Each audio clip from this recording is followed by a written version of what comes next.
Hello, everyone, and welcome to The Way is in Training. This is a podcast exploring how warriors should train and fight, as well as how they should live. We will talk about technique, but we'll also dive deep into fitness, mindset, and strategy. We will explore leadership and philosophy as well. So whether you are a young soldier, a veteran police officer, a responsible armed citizen, or simply someone looking for an authentic life, let's examine how the lessons of combat and preparation for it can help us fulfill our potential.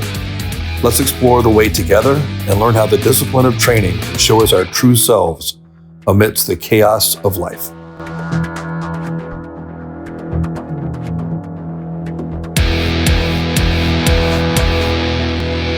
Hey everybody, welcome back. In this episode, I've got Chuck Pressburg of No Fail Pistol, retired Army Special Operations, and one of the biggest names in firearms training right now. So, Chuck, before we get started on our conversation or rambles, why don't you tell everybody a little bit about yourself in case they don't know?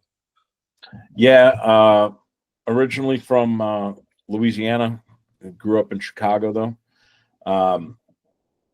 Joined the Army in 90. I did 26 and a half years. All active duty Army time. Started out as a Ranger in the Ranger Regiment. Went back there again. Served a total of 10 years in the regiment. A couple years in the 82nd. I'm a founding member of the Army's Asymmetric Warfare Group. I went to Selection 1 and OTC Class 1 for that. I was the first active duty service member from that organization to deploy, in support of the GWAT. And then I was 10 years at Army Special Operations Command at USAC headquarters, both in the actual headquarters and serving in a special missions unit as well.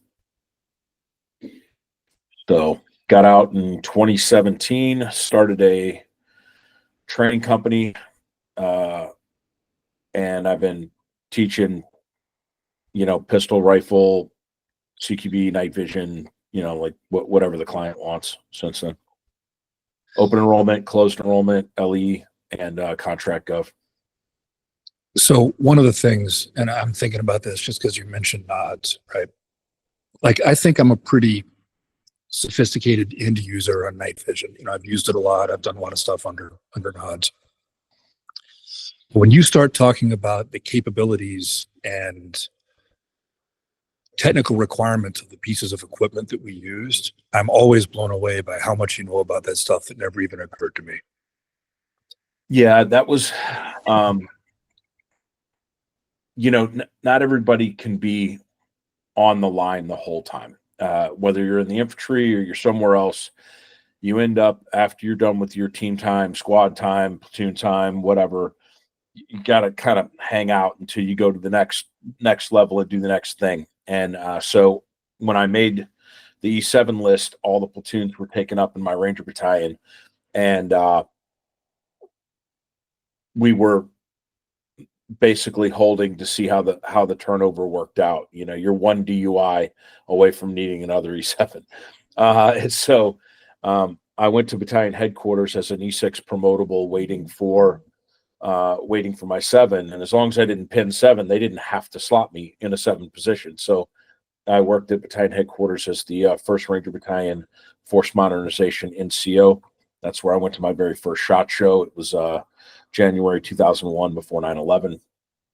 And so after I was done with my platoon sergeant time and I left the Ranger Regiment for the last time, they sent me up to USASOC headquarters, where I worked in a science and technology detachment called SORCE, the Special Operations Research Support Element.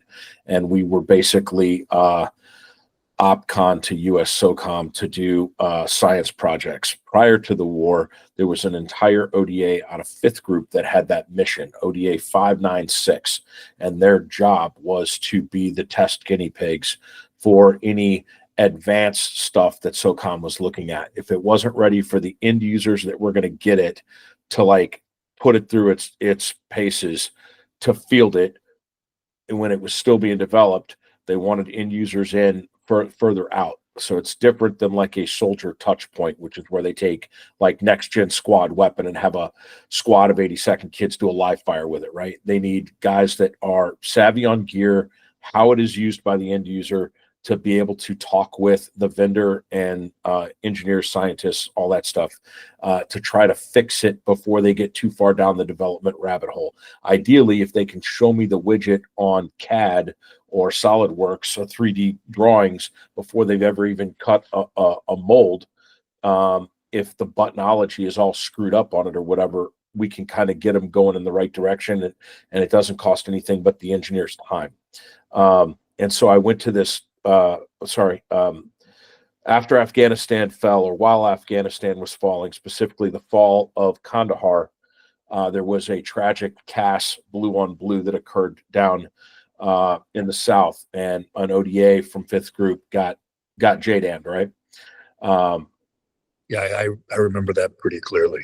Yeah. And so without going, too far into the rabbit hole of that, bottom line was the 5th Group commander said, I'm down an ODA, and I have this ODA that is OPCON to SOCOM that I can't even touch. I want my ODA back. And so ODA 596 went operational. I don't know if it went operational with the same bodies. I'm sure they probably shifted some manning around or whatever.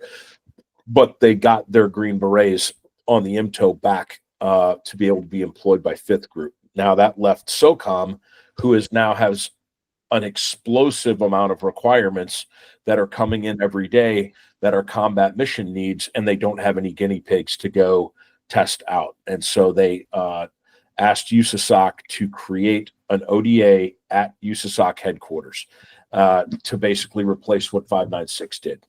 And they wanted half of the ODA to be Green Berets, and they wanted the other half to be represented by the rest of the USASOC equities. So we had 2 PsyOps guys. We had a Night Stalker, a Civil Affairs guy, 2 Rangers, and 6 Green Berets.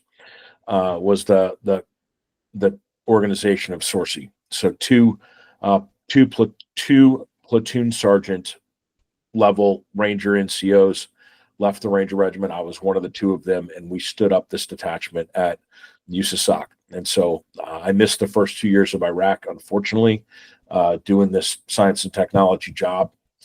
But that's where I really nerded out and kind of got to figure some stuff out. Sat in a lot of high-end meetings. I was around for the development of the LA-5 PEC 15. Bunch of the advanced lightweight grenade launcher, the Mark 19 replacement, first generation of fusion goggles. Oh, bunch of stuff. And then from there, that's when I went up to Asymmetric Warfare Group. About two years, TDYs all over the place, going to test out cool stuff and do cool stuff. It's all fine, but I was ready to get my war on, and so I went to AWG and went to selection in late 2004, and started AWG OTC in January of 2005. So that's kind of where I got my nerd knowledge about night vision from. Interesting aside, whenever AWG would come to Chicago to do ride-alongs with us, they would always assign them to me because I was in 20th Group. So I wish I remembered the names, man. I really do. But I'm sure I know a lot of the guys you worked with from back then. Yeah, we actually ended up hiring a bunch of cops. Right about the time that I was leaving, there was what did we call it? LEP, a law enforcement program. Instead of hiring just contractors that had like soft backgrounds and stuff, we started hiring retired salty cops that have been around the block, because we saw how much in a place like Iraq, where you're dealing with the local populace, that ability to conduct field questioning, field interviews, detect deception, look for best practices for hiding criminal contraband, like things like that. We just saw a lot of correlation between terrorism and organized crime, and street level terrorism and street level crime. And so we were looking for SMEs that had that capability. My team sergeant and me too, obviously, we're both Chicago cops, as well as being in 20th Group.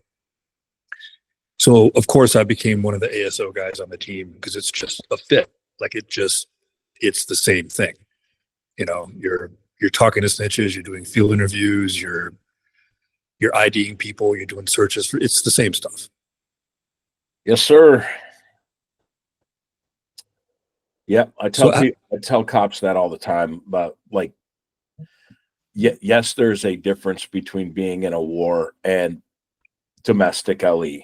However, fighting terrorism is not like being in a near peer war. So like 20 years of GWAT is not the same as what's going on in Ukraine either.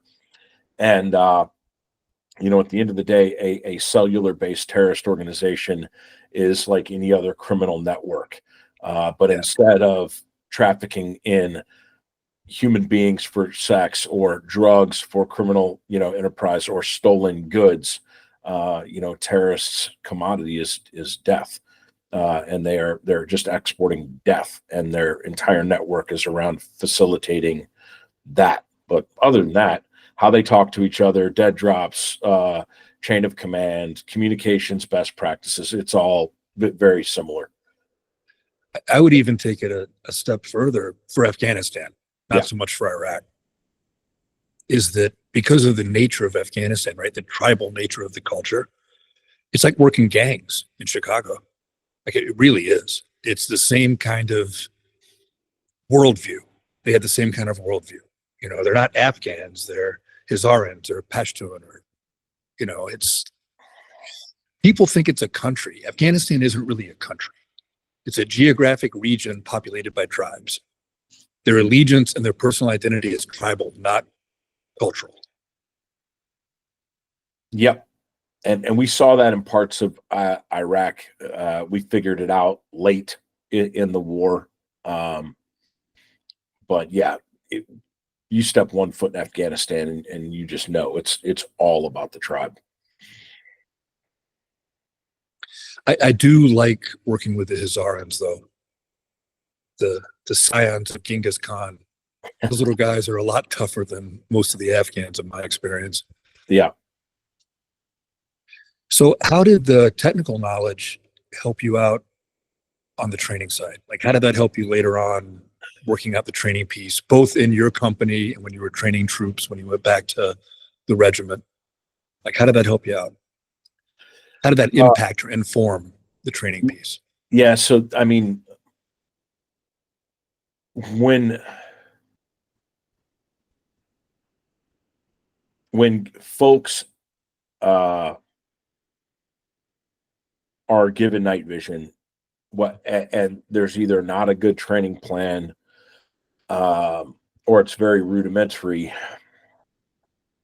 they don't understand how the technology works. I mean, like, you can explain to them in the abstract, like, there is technology inside of this goggle hanging on your face that takes available existing light and magnifies it 10,000 times or 50,000 times or whatever.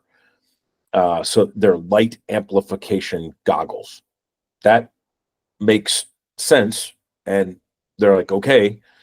But then there's nuance. You know, it can pick up energy in the near IR spectrum, but it can also pick up energy in the visual spectrum. And it doesn't generate its own light unless you provide it. And so just, it doesn't take much. You don't have to get like super smart, but if they understand the concept of, I have goggles and they magnify light 10,000 or 50,000, the number doesn't matter. Okay. So what is anything times 0? 0. Okay. So let's go Waldo Reigns on this shit.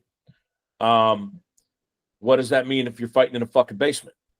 What does it mean if you're fighting in a subway? If there is no light down where you are, you got to bring your own.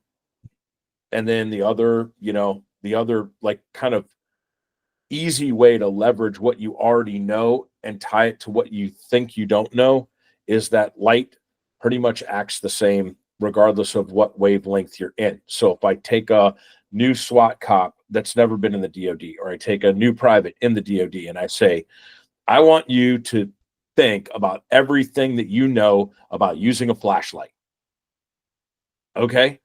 That's your IR illuminator on your rifle. Go. And when would you use your flashlight? When would you use the IR illuminator on your rifle? I can't see over there. I can see over here, but that area is now shadowed or shaded. Now maybe I should introduce some light into that area so that I can rectify the shapes and whatever of what's in there to get me to either an objective reasonableness standard for the use of deadly force or whatever. And then it makes all of this tech like not as scary anymore. Like the IR illuminator is the flashlight when you have your magic goggles on. And you just would use it any way that you would use your patrol mount or weapon mounted light when you don't have your magic goggles on. The end.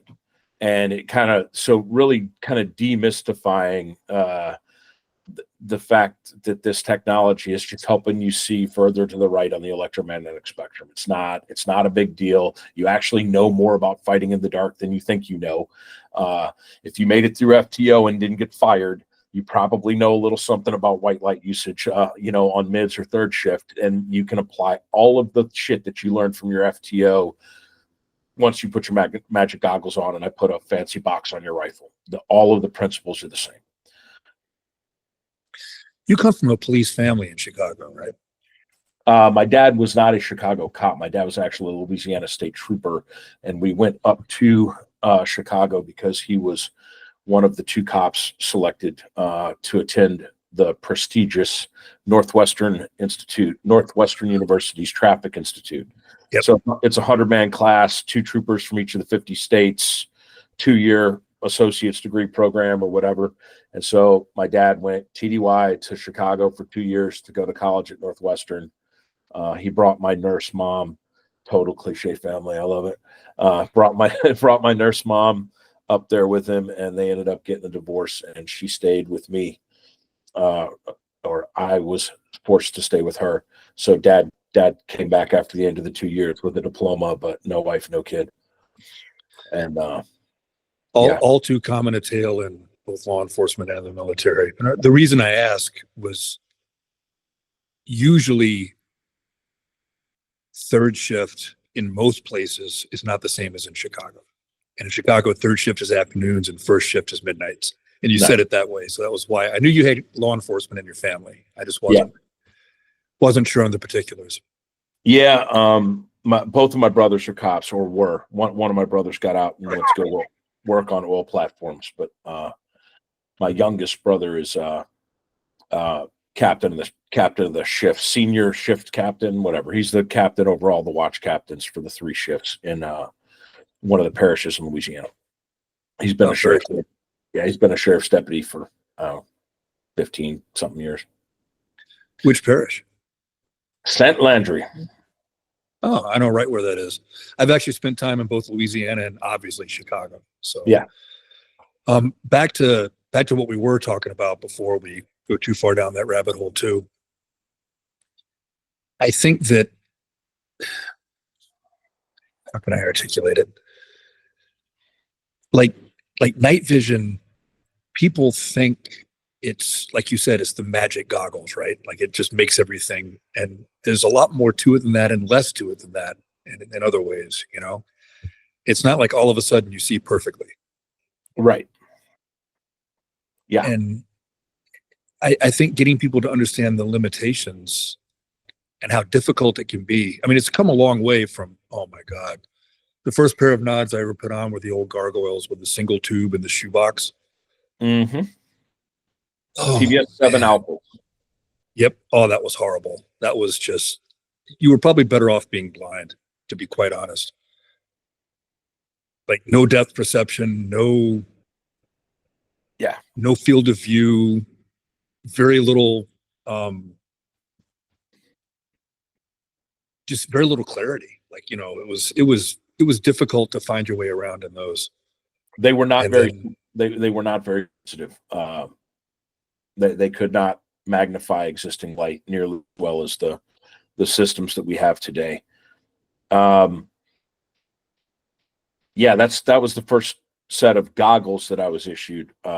We did not have a set of goggles per guy when I got to Ranger Battalion. We had a set of night vision per guy, but we were still very heavily dependent on night vision scopes. So we had a combination of commercial off-the-shelf scopes that were bought through SOCOM and Big Army issued night vision scopes. So my first nod was a PVS-4 rifle scope for my M16 when I got there as a private, but the team leaders and the squad leader had 7 alphas.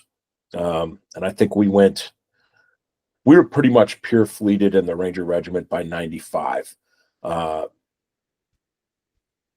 maybe 97. SF took a little bit longer to catch up. I think by 9/11, I think the ODA had 9 or 10 sets of goggles. And it was a combination of, like you said, PVS 7s of one generation, either alphas, probably not, Bravos or Deltas, and then PVS 14 monoculars. And then when we got the dual tubes, that rounded everybody out. Like, I think it was 7 sets of 15s per ODA was the basis of issue plan.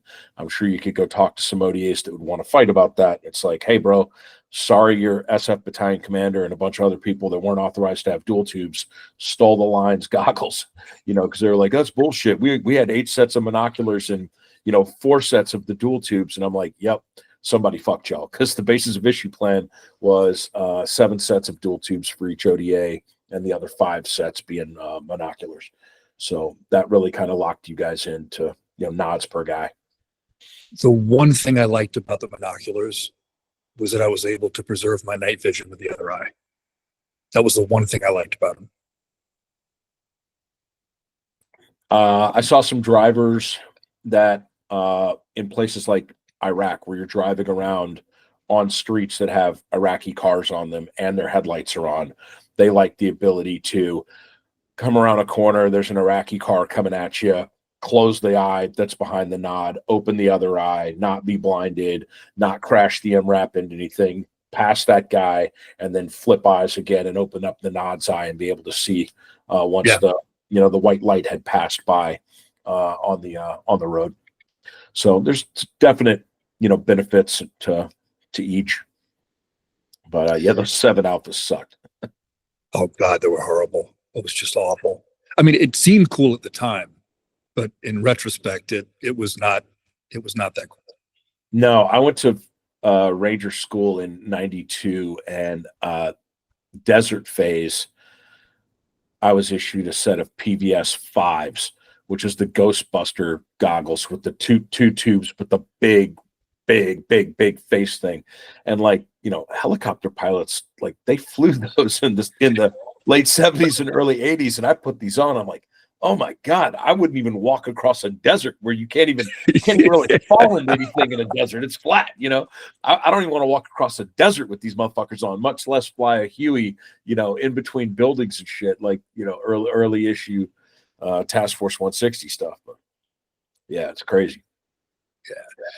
Well, before we spend the whole hour talking about the ins and outs of night vision, it's a big part of my audience is shooters and civilians. Let's start talking about shooting a little bit. Yeah, man.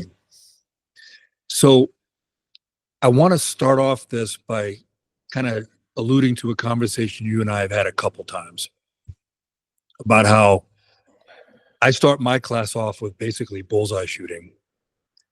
And in your class, you have a fair amount of shooting and moving and some fast-paced stuff. But yet everybody thinks that my classes are the fast-paced shooting only, and yours are nothing but B8s all weekend. Right. Yeah. And I always thought that was both a testament to the ability of people to pigeonhole something without really knowing about it, and how there's actually a lot more nuance to this than people want to think. Indeed there is. I've there are people that don't like, we can call it bullseye shooting, we can call it shooting in isolation, whatever. And that suit, the assertion that's made quite a lot, and it's not an assertion, it's true, is that shooting in isolation is really only good for shooting in isolation. And I'm totally okay with that. If I am trying to separate shooter error from the mechanical printing of the bullets on paper, a la zeroing, then yes, I want to shoot in isolation. Why would I want to factor in my bullshit into the zero? I want the gun to be or the optic to be as properly aligned mechanically with the firearm as I can get it, right? There's an example. Other example is just to check on your ability to execute your fundamentals individually to near perfection. Just kind of like, yep, I can still do these things. And then the last part of it is to prove to yourself that you can.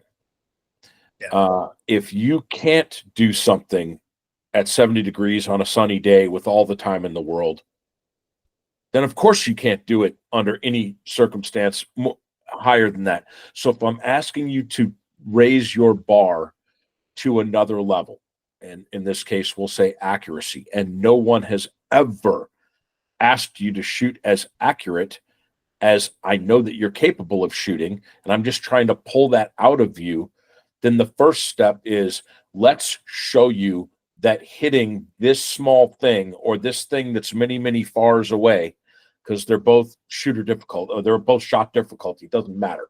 Size or distance are all relative to your wobble zone. And so let's show you the art of the possible. Let's show you, hey man, you are capable of hitting shit a lot farther away than you thought you were, or you're capable of hitting shit at this distance that's a lot smaller. So if a suspect only gives you a very, very small percentage of his body exposed, you can, with your duty weapon, hit something that small at this distance. Can you do it at night in the rain with a heart rate of 180? No, but right now you can't hit it with a heart rate of 70 in the sun and it's dry. So let's do that first. And then we don't dwell on it. We don't fall in love with our success in this largely impractical environment. We take that as a starting point. If you can do it here, you can do it in other modalities as well. And so let's start pushing that direction as fast as we can. And one of the things I like to say about our brother is that, yes, it's not the kind of shooting you are most likely to do. But I have never known anyone who can shoot fast and accurately on demand under stress. They can't shoot incredibly accurately when they take all the time in the world and there's no stress involved. Like it doesn't work that way. I do know one outlier. We call him the accidental GM. I've actually got a podcast scheduled with him today after I'm done with you. He's a really good dude. One of my oldest friends in USPSA, right? But he's just one of those guys that he's just naturally suited for a certain task. He's the outlier. He's the exception, not the rule. I've never met anybody else that can't shoot a very tight group when they shoot slowly, if they can shoot fast and accurately. I see students a lot that absolutely can shoot accurately, but they are choosing not to because the pace makes them uncomfortable. And as soon as I ask them to start shooting faster, their shooting gets better. So they actually are shooting over here. And it's kind of like, because I've given them too much time to overthink the problem, and they're so comfortable at subconscious competency that when I now give them a chance to break their shot process down, they almost become paralysis by analysis. They need to just do, because that's the way they've trained themselves. They trained this certain way, and I'm asking them to now train in a different way, and it's difficult for them. And as soon as we put speed back on the table, they get comfortable again. They're like, now I'm feeling good. Now I'm back in the groove, you know. But for those guys, I think that because your shooting pace is very much, I mean, first off, it's really not truly, I don't think you should think of it as fast or slow, right? Because your brain doesn't work that way. But it's really very much determined by technique, right? I think for some people, their slow, accurate fire is not as slow as for other people because of the way they've trained. Yep. But it's still slow for them, if that makes sense. Oh, most certainly. And I'm looking for those guys that are leaving a little bit of meat in there. You know, like let's say a guy can draw and shoot 10 shots all black, right? And they can do it in 6 seconds, or 8 seconds. That's great.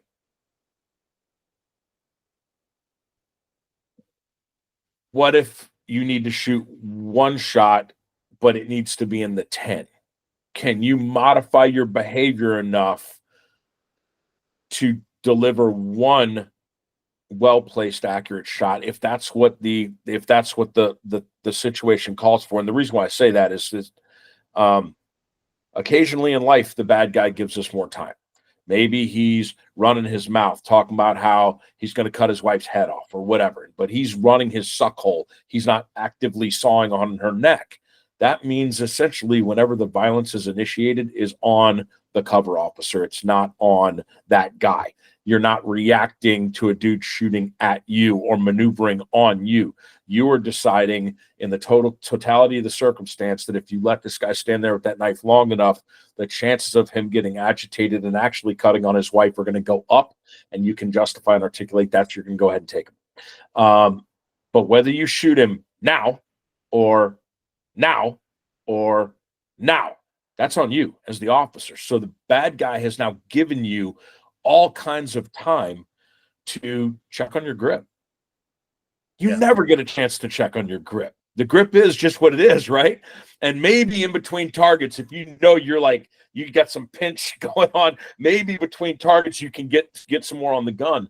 But now you have a chance to like, okay, if grip is going to save me, if trigger control doesn't work, wouldn't you want that golden parachute to be properly packed? If you might have to use it, you want all the grip available to you. And, you know, prepping the trigger versus smashing the trigger. Obviously, you know that there's more time for trigger control there, but have you ever even practiced good trigger control? You know, like have you ever isolated the trigger control?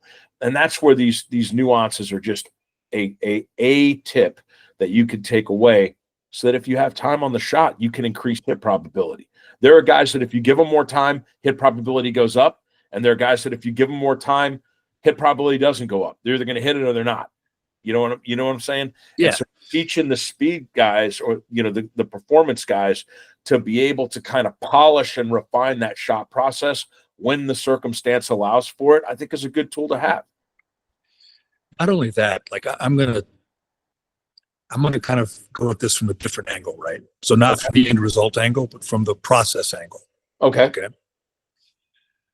One of the hardest things I think to develop as a shooter is a really versatile and precise mental transmission, for lack of a better word. The ability to dial up and dial down, you know, how much care you're putting into the trigger, how much precision you're putting into the sights, right? Because like I said, I never try to think of pace as being something in and of itself. I want to think of pace as being an end result of how I manipulate the trigger and look at the sights, right? Yes. But it's always been hard at the in ranges, especially at the spectrum for me. And it looks like from what I've seen in other shooters, it's hard for most shooters. Like the really good shooters are gifted at this. You know, the JJ Ricazas and Eric Graffels, I mean, they're phenomenal at this. Oh yeah. Us mere mortals, though, it's hard for us to pick a specific point in that range and stick to it during the firing process. We want to be at that point in our transmission, but then something takes over and we wind up being above it or below it when we didn't mean to be. And having that precise transmission is not only really difficult, but I think it's really valuable, both from a result standpoint, like you're talking about, and also just from a learning standpoint as a shooter, right? Learning how to do things the right way. Does that make sense? Absolutely. I soundly reject the idea that there are camps and it's precision dudes over here, or performance dudes over here, slow dudes over here, fast dudes over here. When anybody mentions throttle control, what we're talking about is a sliding scale. And on one side, it's all accuracy and time is not a factor. And on this other side, speed is the absolute highest metric involved, with a modicum of minimal amount of accuracy required in order to get the desired result. And real life is somewhere along that, shot by shot is somewhere along that scale. So they're not two different camps. They're opposite ends of the line that you're sliding your shot process up and down, based on shot difficulty and a bunch of other factors or whatever. So, and everybody loves to talk about what they're going to need when the moment happens, but the truth is you don't know what you're going to need. You could be that mounted cop in Austin with the 75-yard shot on the terrorist, holding a horse's reins with one hand. I mean, that is not a typical use of force scenario, right? Not at all. You could be the 21-year-old kid who nobody's ever heard of, but apparently trained your ass off in your backyard at the 40-yard shot in the food court in Indiana, right? You know, that's not a typical use of force scenario either. You know, there's truth to the cliche that 3 to 5 yards, 3 to 5 seconds, 3 to 5 shots, but that's just the median. There's a whole bunch of other stuff out there, and you don't know what's going to get handed to you on that day. Yeah, I was downstairs watching YouTube before I came up here to fire up all the computer and stuff, and I was actually watching videos on active electronic hearing protection. But the algorithm throws a Colion Noir video at me from last year, and it was a EDC guy in a Circle K gas station in Houston, and they had 4 armed attackers. Is this the one where the guy jumps on his car? I don't know. They didn't show any of the video, but there was a total of 5 armed assailants. One was the wheelman, and the guy was inside, and they came in and started robbing individual people in the store as well as the store, the Circle K. And somebody in there was an EDC guy or gal, and they whipped out their gun and they hit 3 of the 4. So they got in a 1-on-4 gunfight inside of the Circle K and hit 3. And there was one innocent bystander that was clipped, and I don't know if they were clipped by assailant bullet or the EDC person's bullet. I'm going to go and research the shoot now. It was just one that had flown under my radar until I saw the video, and I'm like, what? EDC person getting into a gunfight with 4 people, like that is, like you're saying, very atypical. So it kind of piqued my interest there, you know.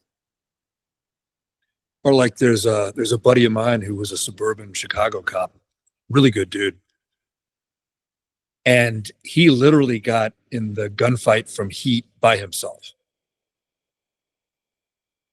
Armed bank robbers, a whole crew, and it's him with his pistol. And he was down to like 2 rounds by the time it was done. That's not typical either. Most cops don't have to reload under fire, ever, right? You might reload after the firing is over, but it's statistically very unlikely you'll have to reload in a gunfight as a cop. And he went through all of his mags. Yeah, we have an alarming trend with officers getting stuck in the OODA loop, and they don't assess what's going on with the gunfight until that first slide lock. I'm seeing it more and more in videos. You know what I mean? So 17 or 18 go down. Now they're seeking cover. They're reloading the gun, and they're kind of looking up like, hey, how's the gunfight going? But until then, like, that gun is firing until it stops firing, and the gun not working anymore is kind of breaks them out of the loop that they're stuck in once it's on. But yeah. Yeah, no, you see a lot of, and this wasn't mag dumps. This guy's Right, good. right. Like he's a good shooter. But yeah, you see that a lot. You see like the guys just going into like a reflexive mag dump with no real appraisal of the situation or what's going to come next. Yeah, it's disturbing to see. I had a guy. I'm not going to talk too much about his background, but he was from up in the area where you worked, and he was a firearms instructor for 200 people that he did not have any control. He wasn't a supervisor over any of them. He didn't hire any of them. He had one job: get them through their quals. Right. Guy comes to no fill pistol, and he is just throwing rounds everywhere, but shooting like a buzzsaw. And so, I'm talking to him about, hey, look, this is a different outlook on shooting in this environment. I'm giving you an accuracy standard, and the speed is however fast you can meet that accuracy standard, and you're consistently completely missing the accuracy standard, and we don't even have a pro timer out here right now. Like this is that throttle control thing that I'm talking about. And he explained why he had gone all in on performance shooting. And this speaks to best practices for training yourself versus best practices for training others, maybe. And it was one of the most like thoughtful, cogent, know your audience moments, but at the same time, completely horrifying. He cited Force Science Institute and FBI data based off officer badge cams. We now have audio on splits. And right now in the United States, cops, regardless of level of proficiency, are shooting between 0.2 and 0.25 splits. And we know, based on officer proficiency, there's a lot of people that have no business shooting anywhere near a 0.2 split. They can't control the gun. They don't have a good grip. Their sights are not back on target. We know this, right? But apparently that is panicked officer pace. And it just is what it is. Like we can't deny what we're hearing on these badge cams. And so his thought process going into this is, Chuck, I don't have the ability to run a selection and to identify, spot, assess, recruit, and train the right guy or gal for this job. Somebody else has decided to make this person a sworn officer, and if they get in a gunfight, according to the statistics, they're going to shoot their gun somewhere between 0.2 and 0.25. So if I know that they're like bullet hosing it, maybe I should work on trying to keep all of the bullet hose water in the pail and not splashing out all over the ground. And so it was almost like, let me try to teach them how to manage this unmanageable runaway locomotive that is their firearm going off over and over and over and over and over and over and over again. And I couldn't find any flaw in the guy's logic. It's like it's painful to admit too, but it's like, I mean, like I was very lucky when I worked for Chicago PD that I did not spend but a very small amount of my career in patrol. And that's not knocking patrol. Patrol is truly the backbone of law enforcement, just like the infantry is the backbone of the Army, right? But just like a line infantry unit in the Army, patrol does not always have the best and the brightest. It's just the way it is. It's not an insult. It's just a fact, right? There are also some very good cops in patrol, but not everybody is. And there's no selection process for it to speak of. So because I was in other places, I tended to work with, at least to a degree, and at least to a relatively high percentage compared to the department at large, officers who cared about their craft, right? And I'm not saying they were like, USPSA grandmasters or, the equivalent of SMU. That's not what I'm saying. But given the realities of the job and the hiring process and the training, they were doing pretty well compared to the average cop, right?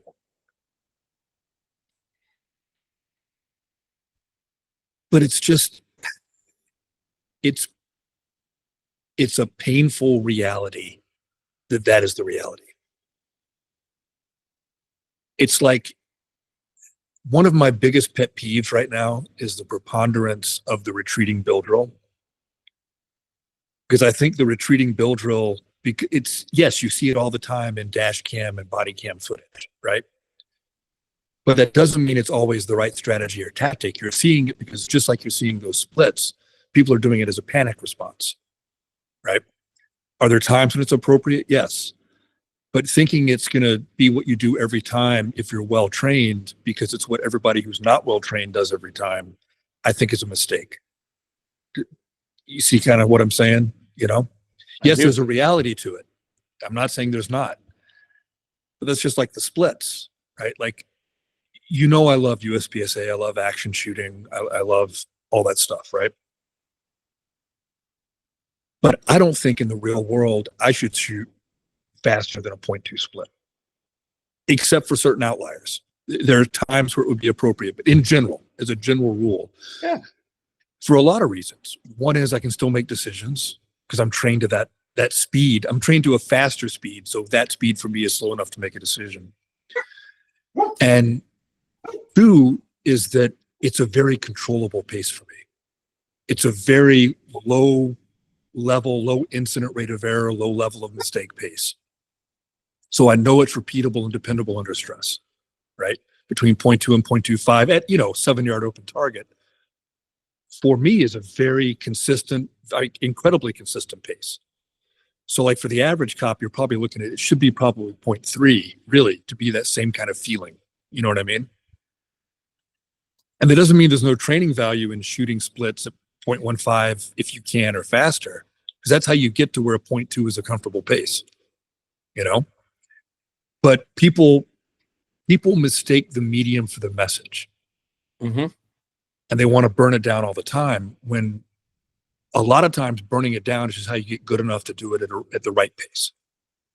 Like, look at, who Eric Graffel is, right? Like, I mean, he's arguably the best action pistol sports competitor in the world, even if he is French. It's not his fault he was born there. But just a phenomenal shooter. Mm-hmm. He can split fast because when he posts training videos in practice, he's splitting incredibly fast.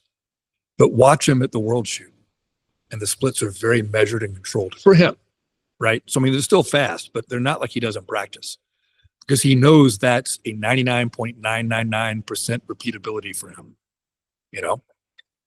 And then you take that same kind of strategy and you take it to the real world. And this is something I really believe has a lot of truth to it. I think that the overwhelming majority of fights in the history of the human race, whether you're talking one-on-one, whether you're talking arguments with words, or you're talking, the eradication of a species and bloodline, right? Like all of that. Those fights have been won by the person who made the fewest mistakes, I think, for the most part, especially given people that are trained to a general level of competence, right? And that's the other thing I think people misunderstand about, performance shooting, is you get so used to slicing and dicing things to such a small percentage to determine who's best, that when you look at it from a practical perspective in an actual gunfight, you're talking about numbers that really don't have a statistical difference. The local, and you don't need to be a masterclass shooter or a GM to be good at defending yourself. That's not my point. But just for like sake of argument, the local masterclass shooter at a USPSA match and the best in the world do not look that different to the untrained eye. Yep. Yes, they are different, but you're talking about really a very small percentage of performance. Yep. And it's more consistency than anything else, right? I agree with everything that you've said. And I don't know why people think that it is blasphemy for me to ask individuals to look at themselves in the mirror and ask, could your desire to over throttle, go faster than you need to so that this pace you need to seems slow and seems easy, just like you said it, faster than sub 2 to deliver on sub 2.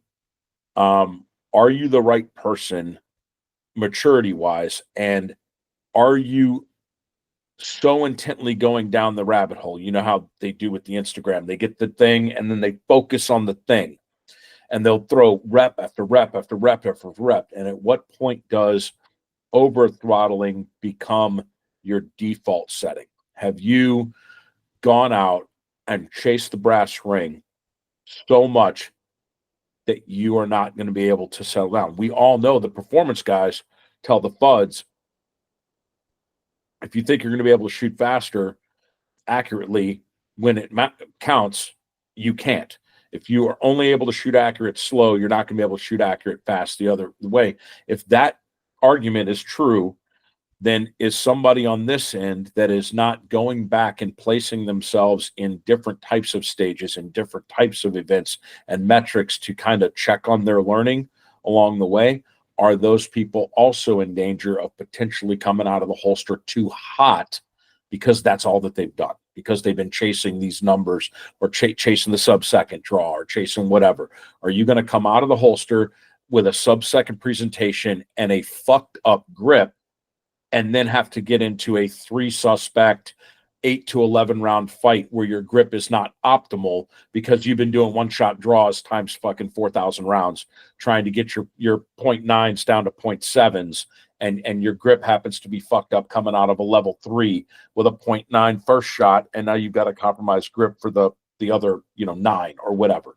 And that's an individual thing. That doesn't make over throttling bad or good. It just makes over throttling what it is. It's how it's based on maturity and mindset and all those other things, and that's individual to the shooter. You could shoot 2,000 rounds of doing whatever and be fine. Some other guy could shoot 2,000 rounds of whatever, and now his new setting is whatever, and he's not going to be able to turn it off. I see it all the time when you change the conditions at which people practice under, and they just are stuck in the rut that was their practice. Their practice. You know what I mean? Oh, absolutely. And here's the other thing I think that matters, because I love geeking out on like performance and training stuff in general, right? Like I've done a pretty deep dive reading about it and trying to research it, mainly because I want to be better and want to be able to make our students better, but I need the knowledge to be able to do it. So they figured out that, so supposedly for a long time, our idiom, our mantra, our buzzword was you revert to your training. It's more nuanced than that. You revert primarily to the last training you did. And once I realized that, and I wish I'd done it before, because there were times where I damaged my shooting by spending several weeks trying to get faster and not throwing anything else in. And then I'm like, whoa, I got sloppy all of a sudden, I have made it a habit, tried to make it a religious habit. Sometimes I fail. I'm not perfect, right? Of at least the last thing of the day, doing it at a pace I know I can do it 99.999% of the time. Yeah. Because that helps me kind of zero out my transmission again so that I'm not stuck in high gear. You know what I mean? Especially if I've been pushing. And I think that if you don't do that, and if you're just a sporting guy, if you're just a competitor and you're looking at this over the long term and you're like, hey, I got to spend 6 months getting faster, I don't care what happens, that's okay, because you have a different set of goals and parameters, and you're training for something different, right? Mm-hmm. But if you're a guy who carries a gun for a living or who carries a gun to protect yourself and your family, you can't afford to try to burn it down when it's not appropriate, because that's when you're going to make a mistake.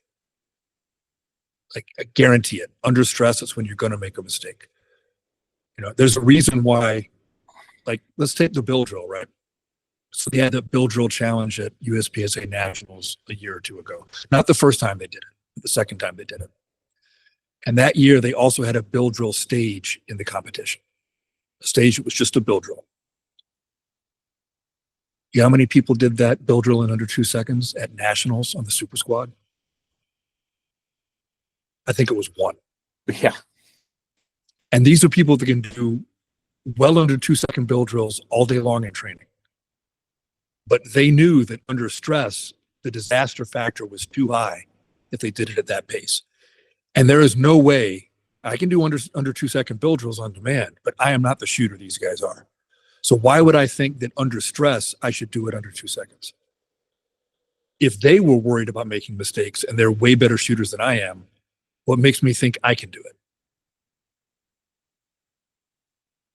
Yeah. I'm a big fan just of letting people get more data. So let's say you take the time to set up a stage. And you run the stage. Okay, everybody's got their first time. We could go back and we could run the stage several times, and we could, we could take some more meat off that bone for sure. Or we could change the scoring.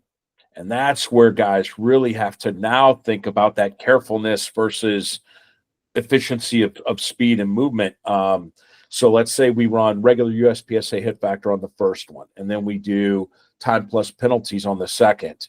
And then the third, we run hit factor, but cut the alpha in half and make the high alpha an 8 or a 9. Make the low alpha 3, make Charlie 1, make Delta 0, and then run hit factor again. And it really shows guys sometimes hitting what you're shooting at kind of matters.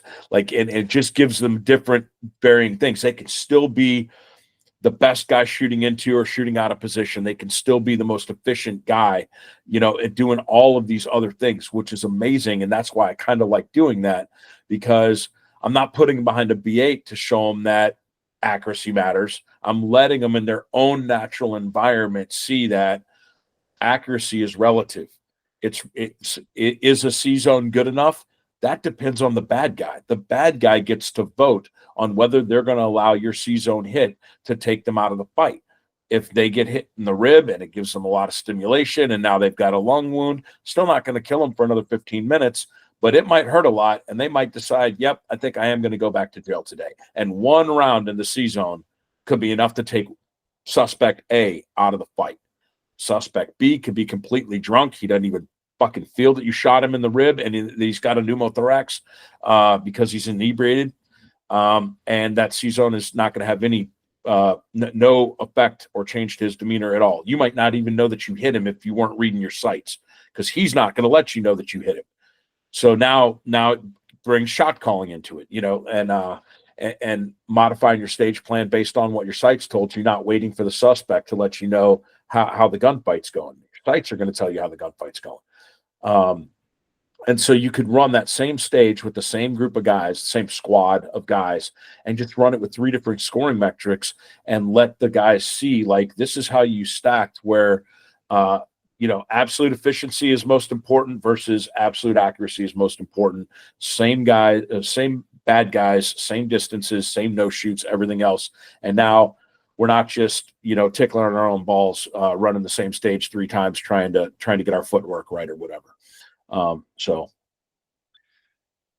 Yeah, I like sliding the scale. I use optimal, acceptable, and unacceptable for hits, right? Because in the real world, a D zone is an unacceptable hit. Yeah, you hit them, but you might get a shoot through and hit somebody else. More than likely, yes. The shoot through part. Hitting is whatever, but yeah. Right, yeah, and you didn't really do any real damage to them, right? And like you said, a C zone, that's, for me, in the real world, that's acceptable. It might end the fight, it might not end the fight. I know I did some damage. It's not going to be a shoot through probably. It's an acceptable hit. And then in the real world, optimal, it's definitely not the A zone. It's that monkey fist, right? The high center chest. Yeah, yep. But for training purposes, I love scaling these up and down. Okay, let's say the optimal is the whole C zone. Let's go for speed, and that's okay. Mm-hmm. Let's say the optimal is, literally just that, 4-inch circle in the high center chest. And that's the acceptable too. Let's say that's the acceptable too. That changes everything too. And you're not necessarily changing the target placement or any of that. But scaling that accuracy up and down, I think, is a great way to work the accuracy requirement up and down. I think it's a great way to work on that mental transmission we talked about. Yeah, I'll let you in on a little secret. I guess the whole internet will know now, but one of the reasons why I kind of dig the B8 is not because it's a bullseye target and that's what I was trained on, whatever. It's because the stupid thing has a lot of rings on it. And I can make the rings be whatever they want. The exact thing that you're talking about. I can be like, anything in the 7's good to go, boys, send them. Or anything in the black's good to go. Or the 8 ring is a +1 second penalty. Or the 7 ring has a hit factor of whatever. Like, it's just more stuff. It's like going to Globo Gym where they have all the dumbbells from like 2.5 up to 130. You have a lot of options when you're at Globo Gym. When you got Hampton Inn, you've got a 55-pound weight and a purple yoga weight. And so that's kind of like Alpha, Charlie, Delta on the piece of paper. That there's less options until you get out the magic marker and start, making your own stuff is all I'm saying. So with that one stupid piece of paper, I can have the rings be time. I can have them be penalties. I can have them be points. And I just shrink and, whatever. It's just a damn bunch of circles, man. I don't know why. Logistically, they're easy to get. Yeah. They're widely available. So I could run the exact same POI with a marker, a roll of tape, and a USPSA target. I absolutely could. The fundamentals are the same for what we're trying to accomplish. Scoreable area, and all that shit. And you mentioned something about these different hit areas and shoot throughs and a bunch of other stuff. Real world shoot versus game is not the real argument. The real argument is consequence of whatever. And what I'm saying is, if you go to a Best Buy and it's 2:00 in the morning and the burglar alarm's off and you're responding to the burglar call and you show up back there and the rear fire door has been forced open and a guy comes out with product and he's all by himself and he dumps the product and pulls out a Glock with a giggle switch on it. That dude's backstop is a gigantic blue steel dumpster, a gray or white cinder block wall, and a gray steel fire door. Bro, there ain't no consequence for missing him. It's 2:00 in the morning behind a Best Buy. So in terms of performance, Charlie Mike could absolutely get it done out of the holster on that guy. And there's no downside. If Charlie Mike doesn't work, you're 2 rounds down, modify your stage plan. You see what I'm saying? Like, you can absolutely light your shit on fire and get after it because there's no consequence. Even though we're shooting at real people, there's no consequence to rapid misses other than less bullets for the rest of your stage. But you take that exact same guy at that exact same distance from you and you put him in an evangelical church with pews of people in the background, and now the consequence is completely different. It's still a 7-yard shot, but the consequence of shooting that Delta or that Mike are off the chain, man. And so it's you want to hear something funny? Go ahead. I'm gonna tell you something funny. I tell the exact same explanation in my class, except I use an industrial warehouse district in Chicago at 2 a.m. I use a guy on the sidewalk in front of a kindergarten class at recess. And it's not target difficulty. The difficulty is the same. It's target risk. It's the penalty, like you said. What happens if I fail? Yep. And I love JJ, but if I was the president of USPSA and I walked up to Rakaza the day one on nationals and I said, JJ, sorry, we're instituting JJ rules on this nationals. If you shoot a Delta, a Mike, or a no shoot at any time in the next 3 days, you're banned from USPSA for life. JJ's chances of winning nationals go to 0 because he is now shooting with a risk attached that none of the other competitors have. In that sport. Same dude. It's the exact same guy. He is now going to be modulating his own behavior to manage that risk. And that modulation of behavior is going to be more carefulness. It's going to be measurable on a clock, and he is going to get burned down in hit factor. And his skill didn't change. Nope. His skill is exactly the same, but he's going to shoot it differently because what happens if he fails changes. Yes, sir. And that's why, like, have you ever met my buddy Les Kismartoni? He goes by Les Pepperoni on the internet. Really good dude. He's a IDPA national champion and a top 20 at nationals GM. Right. He went from a career in IT in his 40s to be a cop. Nice.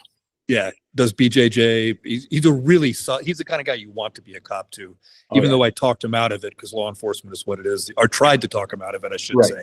I wanted to talk him out of it because I care about him. But great guy, right? But you watch how he shoots a USPSA stage and how he shoots an IDPA stage, and they're very different. Yeah. Because you lose more for Charlies, for down ones. Yeah. You lose more for deltas in IDPA, down threes, right? It changes the pace not because the targets are harder, but because the risk of a less accurate shot is increased. The penalty, what you're risking, not the risk of the shot itself, but what you are risking for making that shot. And that's kind of the same thing we're talking about, right? Like it's that sliding scale of risk versus reward, and when you change that, you should be applying your skill set differently for the outcome you're trying to accomplish. I knew why IDPA was created, what the intent was. There's a bunch of arguments about whether or not they accomplished that intent or whatever. But the thing I hear about, especially from the USPSA folk, is that IDPA is slow. It's slow. It's slow. If in fact that's the case, why don't they just go shoot IDPA and take everybody's lunch money? I mean, you see what I'm saying? Like if you are faster, if it's a faster paced sport, but you still have the ability to modulate your accuracy, why don't you just up your accuracy game just a hair and take everybody's lunch money in IDPA? If it's that much a slower pace in their mind, that I never understood. Yeah, I will say that, people like JJ and like Les and like some of the other guys that do very well in IDPA have done very well in USPSA first. And that there is something to that, but that's more for the training methods involved and the overspeed training, that ability to dial it down and be more accurate because you've trained at a higher pace. Gotcha. The pace in IDPA, however, is difficult for many USPSA people to go to because they don't have the transmission of JJ or my buddy Les, that mental transmission, right? And I've been shooting a lot of IDPA. I actually really enjoy the sport. Yeah. And I enjoy it precisely, not because it's more realistic. In some ways it is, in some ways it's not. You know what I mean? But because I want that mental transmission. I want that ability to, on a moment's notice, go, these are my criteria for shooting this set of targets. And I want to shoot it according to where I want to be in my transmission. And going back and forth between the sports helps me do that. I like it. That's what I want to see guys do more. People think I'm trying to slow folks down or tell folks this training methodology is bad or good or whatever. And I want, like, to me, the perfect guy is the guy that is absolutely okay getting, 40%, 50% accuracy hits when they're trying to develop fast twitch, and then settling down into, having the accuracy and the speed meet one another, and then being able to go do high risk stages right behind a very low risk stage and truly modulate their decision-making time, how much conscious thought they're putting into a shot versus kind of letting that shot go at subconscious competency and flipping back and forth between autopilot as needed. And just, showing their true versatility. Because believe me, give any accuracy standard in the world, 10x on a B8 from the holster at 10 yards. If there's a guy that could shoot 10x at 10 yards in 5 seconds, I want him to be able to do it in 4. You know what I'm saying? Like 4 10x is always better than 5 10x. It's the accuracy standard of whatever sooner is always better. You're never going to hear me say, get your hits slower versus get your hits faster. The thing is get your hits, and that's where it gets frustrating. It has to be, some give and take in there. And well, and like here's another example. And okay, first off, I'm gonna preface this by saying that most law enforcement qualification courses are not even good sobriety tests. But now that we've gotten that out of the way, I'm not going to shoot a qual like I'm going to shoot a stage at an action shooting sport match. They're giving me a certain amount of time. I'm going to use that time. Yes. Because I mean, I have, we all, I try to divorce myself from ego and training, but we all have a certain amount of ego. If they're giving me a time that I think is generous, I want the smallest group I can get. Yes. And I absolutely, that's the flavor of the week argument on the internet is hit factor qual this week. And I understand, like, these two camps of people are talking past each other. Yeah, I've seen it.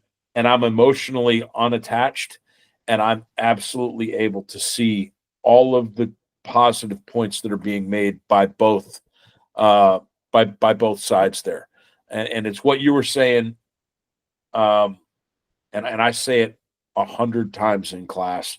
If the bad guy gives you the time, take the time. And that's all you're doing when someone gives you that par time. It's like, oh, in this circumstance, I have this many seconds to refine and perfect everything. So if I can shoot to true perfection, having to compromise nothing because you've given me such a generous time standard in which to refine every goddamn shot, then I'm going to refine every goddamn shot. And I'm going to have, a qual that's going to, make the red. I can't count the individual bullet holes. I actually heard a red shirt say that let your group spread out so that I can count the hits in the middle. And it's like, bro, if you see that shot size and you think there's a chance that this person threw one completely off the cue, you're fucking high as a kite, bro. A one ragged hole means they fucking maxed your qual. Fucking deal with it. But yeah, I've heard that and I forgot about that. That makes my brain cry and my soul bleed. I think I forgot about it because it's so painful. It's right up there with slow is smooth and smooth is fast and slow down and get your hits. Yeah. No, just use the time you have and do everything right. Yeah. Oh God. Noner has a great saying. I mean, Noner's got a lot of great sayings, but one of his mantras reference carefulness on shots is take all the time that you need for any specific action or shot, but make sure that you're using every millisecond of the time that you've taken. Yeah. Take all the time you need and no more. And that's awesome. Yeah, no. Well, like so many people talk about that in different ways. Like Frank Proctor, he talks about trigger speed and hitting speed. Are you shooting at the speed you can hit it at? Are you shooting at the speed you can pull the trigger and make a lot of noise and spit brass? Right? Throw some gun smoke out there in the environment. We were talking about Eric Graffel a minute ago. And I don't know exactly how he puts this because I have not trained with Eric, but I've been talking to a lot of my friends lately that have, and I've been kind of geeking out in his training concepts. Mm-hmm. And like I said, when he's in a match, he very seldom seems to be shooting with any sort of hurriedness to it. He's doing everything else very, very fast and very efficiently. And he's shooting efficiently. It's not slow, don't get me wrong. Right. But he is taking the time he needs to ensure the accuracy he needs for every shot. No more, no less. And if I could somehow figure out a way to like steal that from him, like sneak in through his window in the middle of the night, like Nosferatu, and pull it out of his blood, I would do it, because I think that is the secret sauce, that ability to do that. Take all the time you need, but no more. There's a saying at work to the CQB students, do nothing fast. And that doesn't mean that you don't do anything quickly. I mean, shit, it's hostage rescue CQB, for the love of God. What it means is identify the things that are not immediately critical, make you or break you, and do them as blindingly fast as possible, right? Yeah. So if I go into an ER, and I'm going down the hallway, and I enter a room. And this room used to be used for medical storage, but now there's 2 stainless steel shelving units that used to have sterile lap rags on them, but they're bare. And there's an O2 spigot on the wall. And there's one of them wooden fucking fire doors with a return across. As I am coming and visually digging my first corner, the sooner that me and everybody else that steps in that room realizes there's no unknowns, there's no identified suspects that need arresting, and there's no designated hostages that need fucking hostaging rescuing, and we all get our asses on that other door, the faster we can go to the next thing. So clearing that room for that HR was nothing. So we need to do that room as blindingly fast as possible. Now, if we get up to the 4th floor and they've been firing guns and the sprinklers are on and we've got those polished hospital floors and the fucking brass looks like goddamn Mandalay Bay from them shooting at the fucking responding units out the windows. So we've got a 1/4 inch of water, polished linoleum floor, and brass under our fucking assault boots, whilst trying to hit a guy that has a fucking OR nurse in scrubs and a pistol to her head. That's the whole reason we're there. That shot needs to take as long as that shot needs to take so that it's a successful shot. And everything that we did downstairs in them empty ass rooms got us to that position quicker. Yep. And I talk about sister agencies and techniques and making your technique more efficient. Let's say Cook County had a SWAT team, and you guys and y'all, whatever your SOPs were, you guys could clear a single room 5 seconds faster. 5 seconds is not a lot of time. We talk about like handcuffing motherfuckers and post assault. 5 seconds is not a lot of time. If y'all both hit Rush Presbyterian St. Luke's Medical Center and the crisis site was in the 60th room, you guys would get to the hostages 5 minutes before Cook County got to them. 5 seconds per room gets you to the hostages 5 minutes sooner. And that's where, when the high-end performance guys start talking about shaving a little bit here, shaving a little bit there, having the gun ready sooner, having the gun into your face when you're shooting into positions, all of these things, I am not the tactical guy that is tuning that out and saying, no, that's dumb. We're talking about whatever, blah, blah, blah. Like, I'm looking for any advantage to have the gun ready to fire, dot on target sooner, whatever that takes, right? The desired end state is a bit different, and the requirements are different, but the principles of efficiency aren't different. You apply the principles differently based on your desired end state and your operating environment and all of that, but the principles don't change. Uh-huh. You know, and I think learning to look at the world that way is a huge improvement. And quite honestly, I've seen a big improvement in that in both military and LE in the last 5-10 years. Like, huge. People have gotten a lot better at looking at things that way. We still got work to do, though. Yeah, we do. Well, I have really enjoyed this conversation, my friend. And if I didn't have to do another one right after you, we could probably go on for like 5 hours. Bore everybody to death getting into the minutiae of white phosphorus nods and fusion goggles. Why don't you let everybody know how they can set up a class with you, how they can book one of your classes, how they can get a hold of you, all that good stuff. Yeah, so my website is presscheckconsulting.com. My lovely wife, Kristen, is in charge of all of my booking. She has a host link on there. If you would like to host one of my classes, click in there. You have a bunch of questions you fill out about the type of facility you have, the type of training you're looking to conduct, your ability to, reach out and advertise and get students in there and all that stuff. And then it's just a matter of her getting back with y'all and getting you on the calendar. All of my current courses that I've got finalized with the hosts this year are up on there. I've got some CQB stuff in the final part of the year. That's something that I haven't been doing for a couple of years, and I started getting back into it for a variety of reasons. But I have a course called CQB Operations and Safety.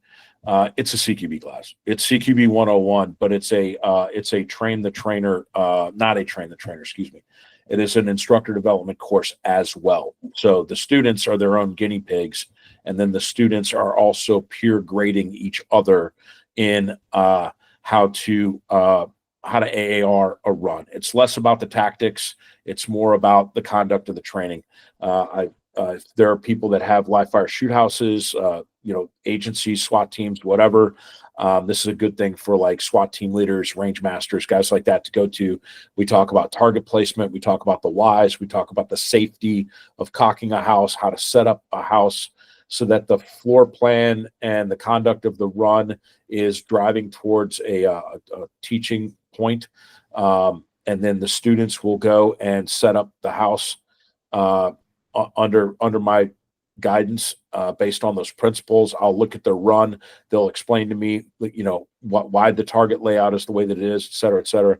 It's a pretty good course. And even if you're a regular guy and you're LARPing and whatever, just being able to watch other teams go through when you are emotionally detached from the run, you will see things that I might have told you that you did when you went through the run, and you'll be able to see other students make those mistakes and kind of understand why. So by showing you how the sausage is made, it lets you know why the sausage tastes the way that it tastes. And so it'll make you a better student in your LARPing experience to watch others go through the process as well. It's very basic, rudimentary CQB skills, same shit that the infantry is taught, and it's been taught for the last 30, 40 years. And then, pistol, rifle, and night vision are the other three classes that I teach. Other thing that I'd like to highlight really quickly is we have a sponsorship program. This is something that I've been doing under the table for a couple of years, and we're now kind of expanding the program. In my travels with people like doctors and stuff that come to No Fail Pistol, these are gentlemen that shoot as a hobby, and a lot of them have means. They're very well off. And when I talk to the law enforcement officers that are in the course about the importance of accountability and the use of deadly force in their community and stuff like that, the message resonates with these citizens, and they're impressed enough with the material that they are hosting slots for cops that cannot afford to come to No Fail Pistol or No Fail Rifle. And so these gentlemen will write me a check for 1 or 2 or 3 slots or whatever. And I used to use that when courses were short. Like I want to go to an area, there's only 6 guys signed up. It's 2 weeks out. I contact the host and I say, find me 2 cops local. I'm comping their slots, send them to the class, right? But now we are doing a submission process where people are nominating cops to come to the class. And some of these nomination letters have been absolutely amazing. And so anybody can nominate a cop or military guy to come to the course.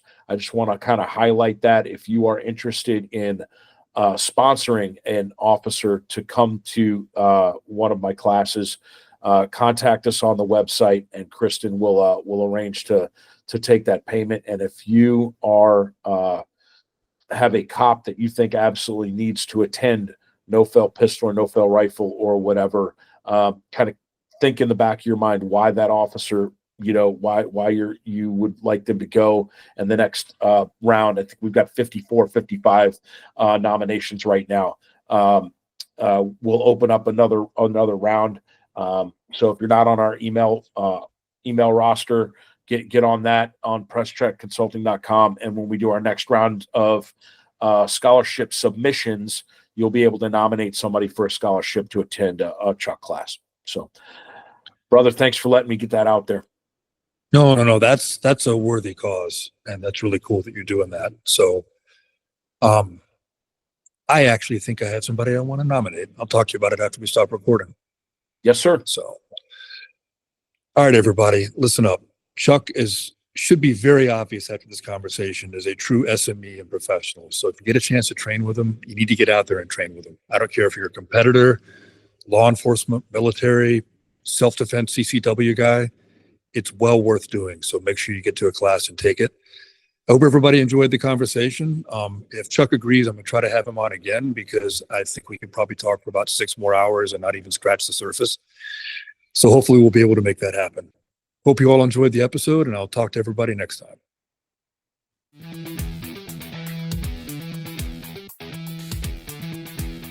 Thanks for tuning in, everyone. I hope you enjoyed this episode of The Way is in Training.